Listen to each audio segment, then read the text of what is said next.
तो हमने कहा भी कुर्सी से तो एक दिन कुर्सी को जाना ही है, तो कुर्सी के मोह में हम क्यों पड़े, मैं जाऊंगा वहां जरूर।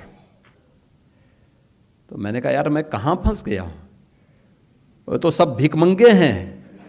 अब इन भिखमंगों से मैं बोलूं कि तुम इन 4 लाख लोगों को मकान दो, तो मैं फंस गया वहां पे। मैंने कहा ये मेरी स्थिति बड़ी अजीब सी है।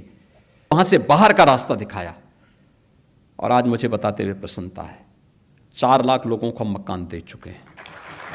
मैं आस्था में विश्वास करता हूं, सबकी आस्था का भी सम्मान करता हूं, लेकिन अंधविश्वास को कतई नहीं मानता, एकदम नहीं मानता। मुझे बोला गया था कि नोएडा नहीं जाना है। मैंने कहा क्यों? कहा वहां सीएम नहीं जाते। तो मैंने कहा क्या नोएडा यूपी से बाहर है? कहा नहीं साहब ये मान्यता है कि सीएम उतर जाएंगे कुर्सी से। तो हमने कहा भी कुर्सी से तो एक दिन कुर्सी को जाना ही है, तो कुर्सी के मोह में हम क्यों पड़े, मैं जाऊंगा वहां जरूर। और मैं गया था, वहां पे। जब मैं गया तो मैंने देखा क्यों ये लोग बोलते थे, तो पता लगा वहां 4 लाख मामले बिल्डर और बायर्स के। आप सोचो 15 साल, 10 साल, 20 साल पहले लोगों ने अपनी पूरे जीवन भर की कमाई बिल्डर को दे दी मकान के लिए, फ्लैट देने के लिए, और बिल्डर पैसा दबाई बैठा है, पैसा नहीं दे रहा है, वो मकान नहीं दे रहा है, कब्जा नहीं दे रहा है, बड़ी हाई राइज बिल्डिंग खंडर के रूप में बदल रही है। मैंने बैठक की अथॉरिटी की, Noida authority, greater Noida authority.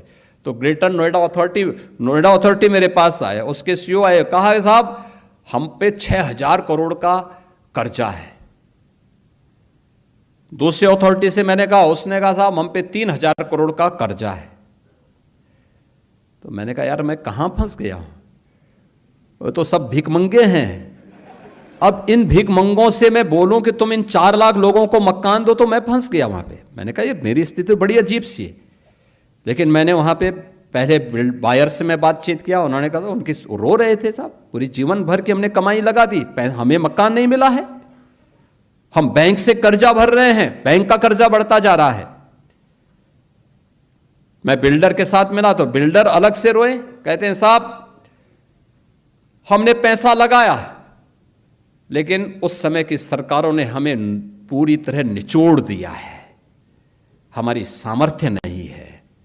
मैंने कहा सामर्थ्य हो न हो, इन गरीबों को मकान तो देना ही पड़ेगा आपको, इन 4 लाख लोगों को मकान देना पड़ेगा। आप दीजिए, मैं पॉलिसी बनाने की तैयारी कर रहा हूं, लेकिन आप पहले मकान दीजिए।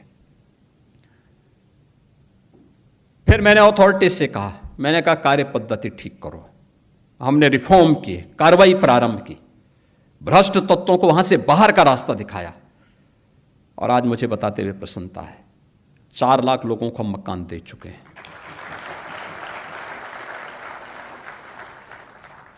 जो अथॉरिटी मेरे सामने कहती थी कि हमारे पास पैसा नहीं, हम तो कर्ज में हैं, आज उसके पास 6,000 करोड़ का सरप्लस है।